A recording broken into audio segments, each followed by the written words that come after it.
to episode 42 of the David Binkowski podcast. I am not at home. I am clearly on the road. This is not my home decor, but I wanted to make sure I got another episode in because I will be taking a quick hiatus, planned hiatus. So I want to thank everyone first and foremost for the awesome feedback from the last episode. I think I touched on a subject that a lot of men are struggling with or dealing with or have seen. And so thank you for that feedback. If you haven't listened to it, please go take a listen. It talks about the loneliness epidemic that's taking place in the US in particular, but I think it's a global issue amongst men. And so, again, if you are a guy who's struggling, please get help because there are other men out there going through exactly what you're going through, and it's happening. It's normal. It doesn't feel good. It doesn't feel normal, but there's help, and you can get help and get out of it, so to speak, and regain your life. I wanted to also promote the Path Any podcast that I appear on Fridays on LinkedIn. It's also available on all the podcast platforms as well. But I get to appear on that to talk business and marketing with the head of Path Any, Greg Jarek, with Carson McKee, who is a creative strategist. And we had a special guest this week as well to talk about an incident that happened between Amazon and Mr. Beast. If you don't know who Mr. Beast is, you probably live under a rock or have children who are much older. But he is a content creator from YouTube. He's the #1 creator on YouTube. And his target audience is about 10 to 13-year-olds. And look, if you have children, you probably know who I'm talking about. If you don't, or if they're older, you maybe don't. But he's gotten to the point where he signed a deal with Amazon, who, by the way, they've done an amazing job of expanding their audiences. You think about how Amazon started and the deals they've signed, the original programming, the stand-up comedy, the NFL, now the NBA, and now they're basically poaching a YouTuber to do a special with him. Essentially, they're a series of games where people compete for prizes. And this is actually one of the crux of the issues.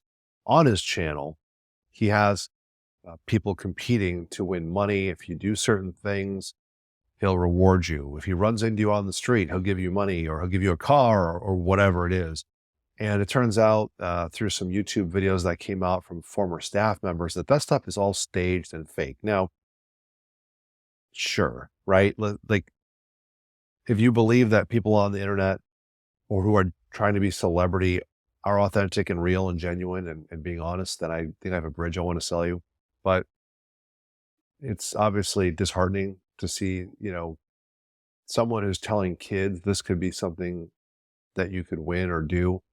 It actually kind of reminds me of, if you're older, there were magazines back in the day where you could sell stuff like stationery, and then you could get points for as many dollars as you sold and traded it for stuff. At least that was tangible. It felt scammy, but that was at least tangible. This was completely scammy. And the people that work for him came out and said, these are all family, friends, people he knows who are winning these prizes. So they're not his actual viewers. So again, terrible, right? Well, it gets worse.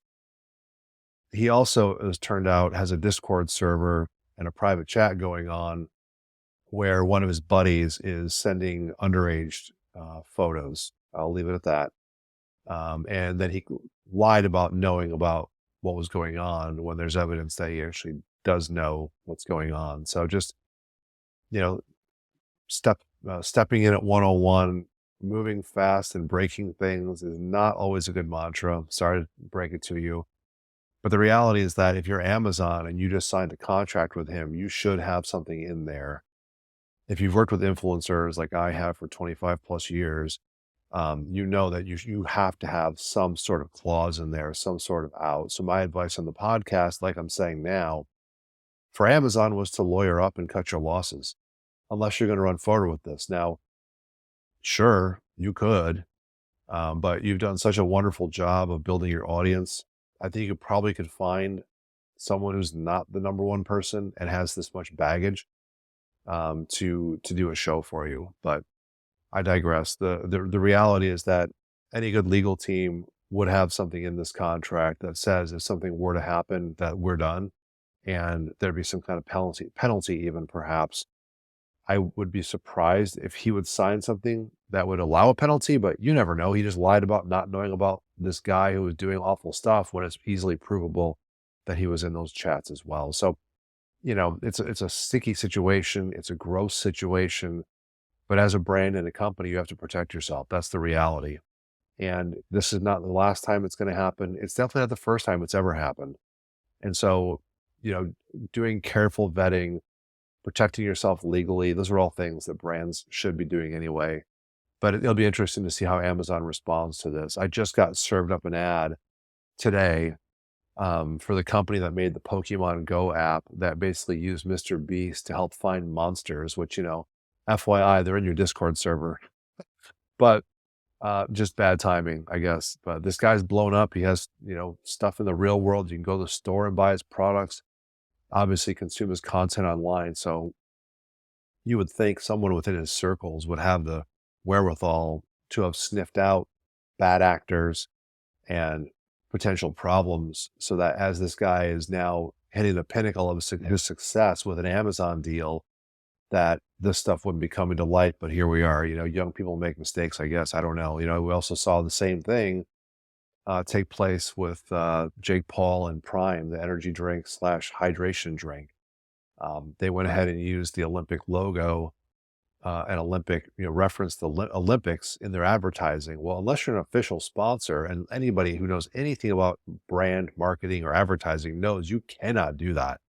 There's a reason that people say the big game in their ads come January and February is because you cannot say Super Bowl in your ads because you are not, unless you're an official sponsor, you can't say it. 101 stuff. But again, these are rookies, man. These are young people who don't know what they're doing. They're moving fast. They're breaking things. And unfortunately, they're breaking things like, trademarks and the law. The last thing on Mr. Beast before I drop that one, the last piece of that story is actually that his production company is now, people are leaking out, what happened during the recording of this Amazon series. And it is not good. There will be lawsuits out of it. People are injured. People are going to the hospital. Whoever did the production on this, shame on you, man, because this was an easy layup. But to have hundreds of people in a field to do a tug of war and then say, throw a bunch of t-shirts in the air as alleged in these leaked chats and people coming forward, and then have people trampling each other, being choked by the ropes themselves, like just chaos. My joke on the podcast that I recorded with Pathany was, do they hire the Fire Festival guys to do the production of this? Because my Lord, it could not be any worse. If you've ever done production work, it's a horror story when you read this. The second thing I want to talk about today, the second topic, is that Google, which has a long history of really bad marketing, let's be honest, just call it what it is. But Google put out a new ad also around the Olympics. And in the ad, there's a father and a daughter, and she wants to write a letter to her favorite athlete. And the technology that's used to do that is Google Gemini. That's their new AI tool that they're putting into everything they do. I'm not sure if you've used this tool or not. Personally, I don't find it helpful or useful at all as it relates to being a consumer. If I'm on my phone and I use it to try to find instructions, the first thing it does is pop up a YouTube video. I don't want to watch a video. I just want to read the instructions, as opposed to watch, a handyman intro video saying, hey guys, and talk me through it. Just tell me how to do it. So we'll see how the product does, but the advertisement was a complete flop. They claim that it tested well, but the ad itself is the antithesis of what it means to be an Olympic athlete. And so just from a brand standpoint alone, it makes no sense. The ad is where again, a father and a daughter write a letter to an Olympian. Well, Olympians train. Olympians require a lot of time to get good at what it is that they do. And so the notion that this tool will help you do something like write, which also takes time to learn how to do, and that it'll basically be a shortcut or a cheat for you to get your end goal is completely backwards.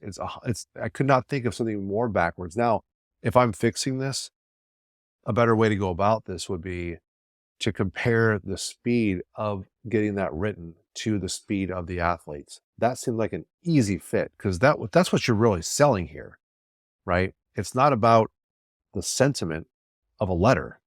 You cannot replace that with AI. The sentiment is what comes from in here and from up here in terms of your writing skills. But the speed is something that they could have capitalized on. So again, it's a long history. Google to me is probably one of the worst tech advertisers there is. That's not I love my friends at Google, but man, just how many products, how many ads, how many have been flops, right? And it's not that hard. It is really not that hard. What does the product do? Helps me do things fast. What are Olympians for the most part? Fast.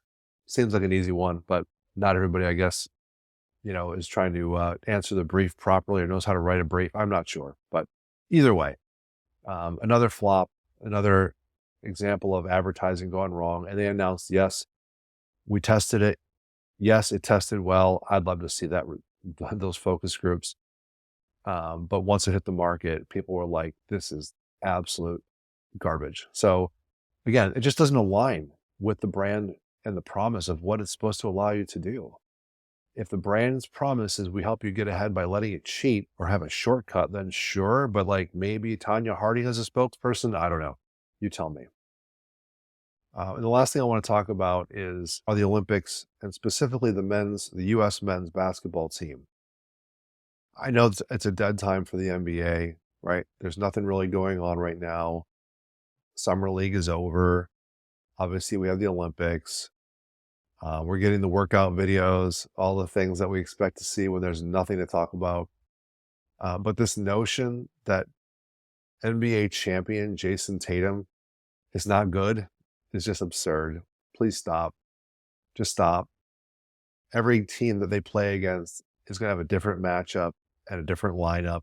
And so some guys are not going to get minutes and some guys are. You have literally the best players in the world, essentially, minus like Jokic, Giannis, like minus a handful of guys. You're still talking about a top 20 team here, top 25 maybe team of guys from the NBA. So there's just not enough minutes to go around. It's really a non-story, but everyone wants to come up with some controversy to have something to talk about. I do think it is interesting, and people are going crazy about Joel Embiid because he has not had great games. He's been okay. He's had games where he's been bad, but the whole controversy about him being a French citizen and then not playing for the French, and now he's trolling the French. Like, this is what he does, man. This is what he does. It's just what he does. I'm going to admit something that people that listen and watch this may be surprised to learn, but I actually watched the new Joe Rogan Netflix special. It's not because I'm not a fan. I just wanted to see what it's about. And people are hating on the thing without even seeing it. And I just, in his own special, he basically clowns people who say, "Why are you taking me seriously? I'm an idiot." And, that's how I feel about a lot of social media. You can say whatever you want on social media. It's not heartfelt, right? It's not real, but people take it that way all the time. And because he has this platform, he's being attacked for his stand-up special. I thought it was fine. I didn't think it was like, there's some funny jokes. It's not like he's attacking people and he makes fun of Alex Jones, for example. Like, he's a comic. And he even said he's basically an internet troll. So, he kind of owned up to a lot of the stuff. And maybe this was all an act. Maybe he did it because he wants more people to watch. I don't know. But it was not this super offensive, like hour-long cringe fest or whatever. I'm sure the ratings will be great for it. But it was not what I didn't think it was half of what people claimed it might be or what they think it is. It was just a stand-up special, and stand-up specials don't change the world. I hate to tell you that. If they did, Richard Pryor and George Carlin and folks like that would have been president a long time ago, right? But it's comedy. It's meant to entertain. It's meant to be funny. Sometimes it offends people. And you know what? There are always things that are offensive to somebody somewhere all the time. And the easiest thing to do if you don't like something is just not watch it. But I did take a risk on it. I did take that chance to watch it to see is it any good. It starts slow. I think that's more for his true fans, probably like the beginning of it and the middle. but he does do a lot of self-deprecating humor in there, and it's not the worst thing I've ever seen in my life. So at any rate, that's the end of the episode. I appreciate you tuning in, and especially if you're watching, man. How you look at this mug for 15 minutes, I don't know, but thank you. Please make sure you like and rate and subscribe and do all that great stuff, and we'll see you in the next one.